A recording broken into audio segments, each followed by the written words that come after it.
Baik, kita jumpa lagi dalam sesi online untuk pertemuan ke-6 atau sesi ke-6 terkait dengan mata kuliah penelitian operasional pertama.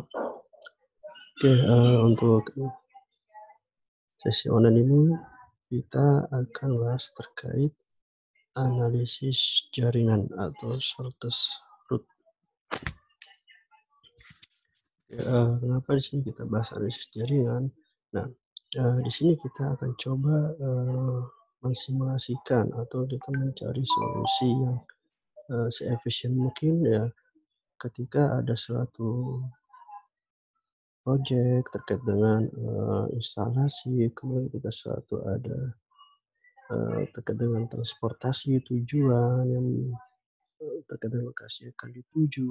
Nah, di situ kita akan coba melihat rute ya yang lebih efisien untuk untuk menuju ke lokasi tujuan. Ya, begitu pula ketika ada project pengembangan pengembangan jaringan, kabel atau telekomunikasi.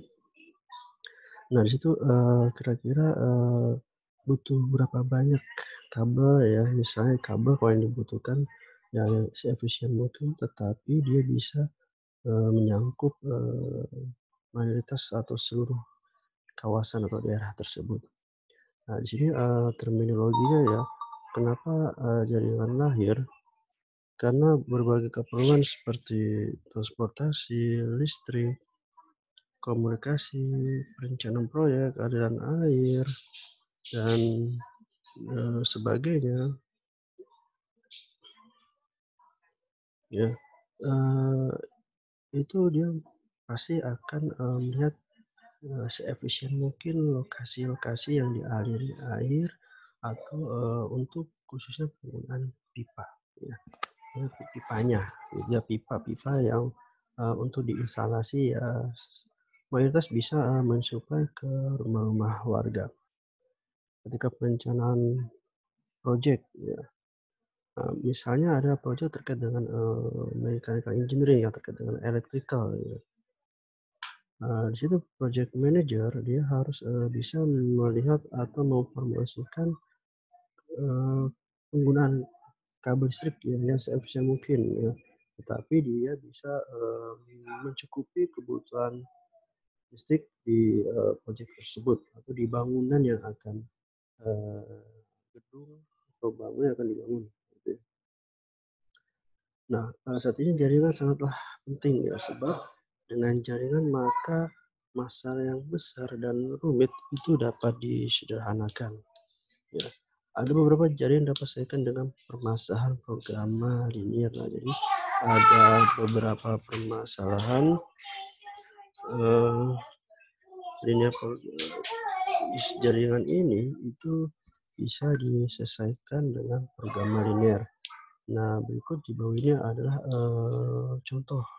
contoh graf jaringan atau network ya, di mana itu ada beberapa node ya, mulai dari node 0 sebagai titik awal, kemudian node A, B, C, D, E, dan node T terakhir sebagai tujuan. Nah, di mana untuk menghubungkan antar node tersebut terdapat busur atau arah. Ya, arah yang dilengkapi dengan bilangan atau angka. Nah, bilangan atau angka ini satuannya disesuaikan dengan kasus yang akan diselesaikan. Bisa saja satuannya itu waktu, ya bisa jam, menit, detik, atau bahkan jarak, bisa meter, kilometer, ya, atau yang lainnya ya. Jadi tergantung kasus yang akan diselesaikan dengan analisis jaringan ini. Nah, di sini terminologi tambahan dari jaringan itu ada siklus, yaitu lintasan menghubungkan suatu node dengan node. Contoh lintasan A ke D, D ke B, dan B ke A. Jadi maksudnya siklus lintasan itu adalah dia kembali ke titik awal. Misal titik awalnya di A, dia ke D, kemudian D ke B, dan D kembali lagi ke A. Jadi kembali ke titik A lagi. Kemudian untuk pohon ya, atau tree, yaitu grafik yang mempunyai lintasan menghubungkan pasangan-pasangan not di mana siklus itu terjadi. Nah, kalau untuk yang tree diagram ini, dia grafiknya atau jaringannya itu akan menghubungkan pada setiap not dan tidak akan terjadi siklus, ya artinya tidak ada kembali ke not asal. Ya, kemudian untuk busur maju itu busur meninggalkan not I ke not berikutnya, jadi atau ke lokasi berikutnya. Nah, kemudian ada busur mundur, itu busur menuju not I atau not berikutnya. Ya, batas aliran suatu busur dengan tentu yaitu batas aliran, yaitu jumlah aliran total yang visible pada busur tersebut. Sumber satu jaringan yaitu not yang menjadi awal bagi busurnya, di mana aliran bergerak meninggalkannya, itu sumber satu jaringan. Tujuan suatu jaringan yaitu not yang dituju oleh busur-busur ya, dan aliran masuk ke not tersebut. Tujuan suatu jaringan adalah not yang dituju oleh busur-busur, jadi kita mau menuju not mana yang bentuk menjadi suatu jaringan. Nah, untuk setiap dua not, ya misalnya S dan T atau O dan T dapat terjadi beberapa lintasan, di mana lintasan dengan bobot minimum disebut sebagai lintasan atau rute terpendek. Bobot di sini dapat berupa jarak, waktu tempuh, atau ongkos transportasi. Ya, tadi saya sudah contohkan atau sebutkan di awal.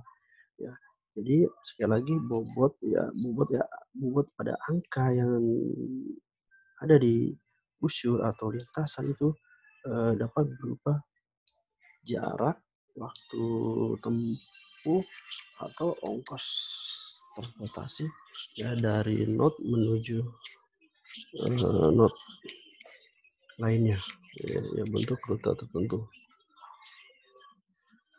Ya, contoh kita ingin mencari rute yang terpercaya ya. Rute terpercaya itu berarti tidak ada hambatan. Tidak hambatannya adalah tidak macet berarti ya. Kemudian karena terpercaya tidak kena tilang. Nah, jadi seseorang mengendarai mobil dari 1 ke 7 ya, jadi tujuan titik awal dari 1 dia ingin menuju ke not 7 dengan alternatif rute dan kemungkinan untuk terkena macet dan tidak kena tilang gitu ya. Nah, di sini ada not 1, 2, 3, 4, 5, 6, 7, di mana untuk menuju not 7 ya dari 1 ini bisa ke 2 atau ke 9 ya, dari ke 3 maksudnya. Dari 3 bisa ke 5 atau ke 4 dulu. Begitu pula setelah dari not 2 apa dia mau ke 3 atau langsung ke 4, sehingga dia bisa sampai ke not 7 dengan waktu yang efisien, biaya yang efisien, atau BBM yang lebih efisien. Tapi dia terhindar dari macet dan tidak ada tilang polisi gitu ya. Nah, untuk misalkan kasus di atas, nah di sini ada algoritma yang bisa kita gunakan, yaitu algoritma Dijkstra dan Voigt ya. Di mana algoritma Dijkstra itu digunakan ketika kita ingin mencari rute terpercaya itu dari titik awal ke titik lain. Jadi dari titik 0 ke titik akhir sebagai titik tujuan. Tapi kalau algoritma Voigt itu kita mulai itu dari sembarang titik, tidak harus dari titik awal, bisa dari not 2 atau not 3, not 4 dan seterusnya sampai ke yang ingin dituju. Nah, keduanya dapat dipergunakan, yaitu dari Dijkstra maupun Voigt dapat digunakan untuk jaringan yang mengandung loop dan tidak mengandung loop siklus tadi yang tertutup.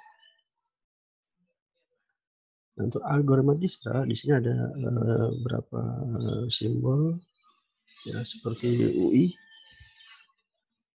ya, itu jarak terpendek dari titik I ke titik 1 ke titik I disebutkan DIJ lebih besar dari sama dengan 0, panjang dari IJ. Label untuk titik IJ didefinisikan sebagai UIJ sama dengan UI plus DIJ I. Di mana DIJ itu lebih besar dari sama dengan 0. Nah, kemudian nanti akan ada label sementara dan permanen. Label sementara itu diganti dengan label lain jika ditemukan rute yang lebih pendek ya. Jadi ketika perhitungan awal, ketika masih awal atau kita belum menemukan rute pendek, hasil perhitungan tersebut kita beri label sementara. Tetapi ketika kita menemukan rute yang lebih pendek, rute sementara itu kita hilangkan dan rute sementara dipindahkan ke rute yang lebih pendek tadi. Nah, akan juga bisa ketika kita tidak menemukan rute yang terpendek, yang label sementara itu bisa menjadi atau berubah menjadi label permanen. Jadi kita melewati atau menuju lokasi dengan rute tersebut karena sudah diberikan label permanen. Nah, di sini ada contoh ya. Ada contoh ada jaringan not 1 2 3 4 5, kemudian ada bobotnya setiap busur untuk menghubungkan antar not ada 1 3 30, 1 2 100, kemudian 2 3 20, 3 4 10, 4 2 15 ya, 4 5 50 dan 3 6 60. 3 5 60. Nah, kita buat tabel ya. Tabel perhitungan untuk arus besar. Pertama kita tulis iterasi 0 itu adalah titik pertama yang ini. Labelnya adalah 0, strip ya, karena belum ada bobot atau jarak tempuh atau bilangan yang untuk menuju not ya. Maka sini kita beri permanen karena sebagai titik awal. Nah, kemudian iterasi 1 kita menuju atau mulai dari titik tetap mulai 1 2 dan 3 yang ini 1 2 3 ya. Nah, sini masih sama dengan iterasi 1, titik 1 itu 0 permanen karena permanen, kemudian yang berikutnya 0 ya, titik yang pertama 2 adalah plus 101 ya. 100-nya adalah ini dan satunya adalah karena dia melintasi not 1. Nah, ini kita beri sementara. Kemudian yang 3 itu dari 0 plus 30. Apa yang ini 3 1. Ya, masih kita beri label sementara. Kenapa kita masih beri label sementara? Karena kita belum tahu kemungkinan ya untuk perhitungan iterasi berikutnya, iterasi 2 ya, dan seterusnya mungkin ada yang rutenya lebih terpendek ya. Nah, kemudian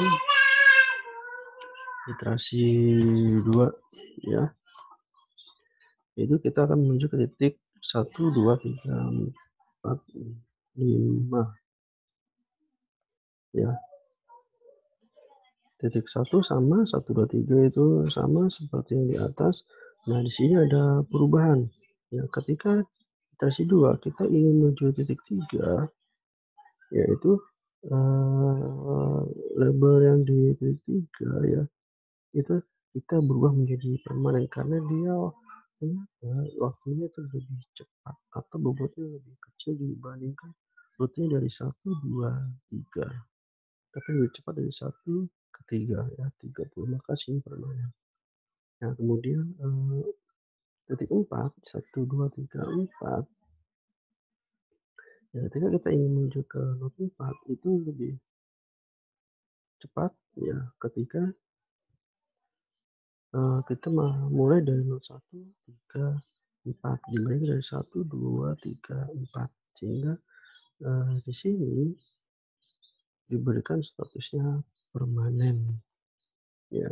Nah, kemudian yang not 5 ya, ketika kita ingin menuju ke titik 5 ternyata lebih cepat itu dari not 1 3 5 ya, jadi 90. Di sini 3 karena 3 ini kenapa 3 karena ada 3 not 1 2 3. Ya, ini sementara. Nah, sini kita bahas sementara, kemungkinan nanti akan lebih yang lebih cepat. Kemudian yang iterasi ketiga ya, titiknya 1 2 3 4 5 sama Nah, tapi dengan rute yang berbeda yang 1, 2 itu dia dapat poin 55 ya, itu kita rute kedua. Itu adalah dari 30 tambah 10 tambah 15, jadi ada 4 not. Ya, untuk menuju rute 2 ternyata lebih cepat adalah ini, ya sehingga permanen. Yang 100 ini akan hilang, yang 2 ini akan hilang. Karena sementara dia ada 100, kemudian kalau 3 itu masih sama permanen, 4 juga sama, yang 5 juga sementara, gitu ya. Terus bisa jadi permanen kalau lihat dari jaringannya ya, dia via 134 juga 90, juga 135 juga 90 ya. Nah, ketika kita yang kasusnya jauh terdekat dari 1 ke 2 ya, jika kita ingin menuju ke node 2, ternyata yang paling dekat adalah dengan rute pendek 1, 3, 4, 2, 1, 3, 4, 2, yaitu sebesar 45 menit, 55 kilo, atau 5 meter jaraknya. Jadi rute yang terpendek untuk menuju node 2 itu bukan dari 1 ke 2, tapi dari 1, 3, 4, 2, karena jaraknya lebih singkat. Walaupun ada beberapa node yang harus dilintasi. Nah, di soal 3, nah di sini kita akan lihat dari beberapa kasus ini. Yang pertama 1 ke 8, 4 ke 8, 1 ke 6, dan 2 ke 6. Ya, kita akan cari rute yang pendeknya itu mana saja ya untuk menuju ke lokasi. Nah, misalnya kita selesaikan dari kasus 1 ke 8. Ya, kasus 8 kita mulai dari iterasi 1. Iterasi 1 sama seperti tadi. Dimulai dari 0 dulu. Ya, dimulai dari 0. Kemudian 3.1 labelnya no strip ya, status permanen karena sebagai titik awal. Kemudian iterasi 1 ya, kemudian 2, 3, 1 permanen, 3 itu 21. Sementara kenapa permanen? Karena sudah lebih pendek rutenya. 3 menuju 3 ini masih sementara ya, nanti kita lihat lagi. Nah, kemudian di iterasi kedua kita masuk ke titik 5. 3 itu 2 permanen. Nah, jadi berarti memang ini sudah paling terpendek rutenya, sehingga dia berubah dari sementara ke permanen. 4, kemudian dia dapat 6 jaraknya dengan dapat 2 not yang dilewati, kita beri sementara ya. Yang ini 4, 1, 2, 4 gitu ya, 1, 5 jadi 6, atau 1, 2, 5, 4 juga 6 ya, tergantung. Kalau di sini 4-nya 2 berarti dapat yang bawah tadi ya, situ. Terus perjalanannya 5 itu 3, 2 ini masih sementara. Jadi ya 1, 2, 2, 1, 3.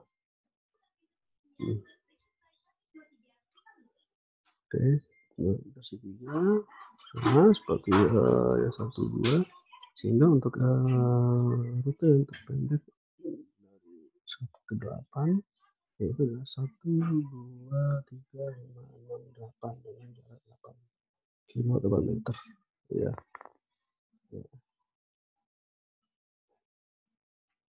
Ini kalau yang 1 ke 6 ya, cara masih sama seperti tadi.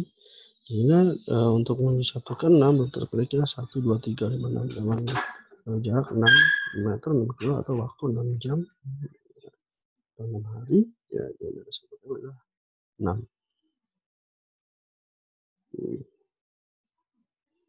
Ya, oke. Itu penjelasan terkait dengan analisis jaringan untuk rute ya, untuk sesi kali ini ya. Oke, jika ada yang mau didiskusikan silakan bisa via online. Terima kasih, sampai jumpa lagi di sesi online di pertemuan berikutnya.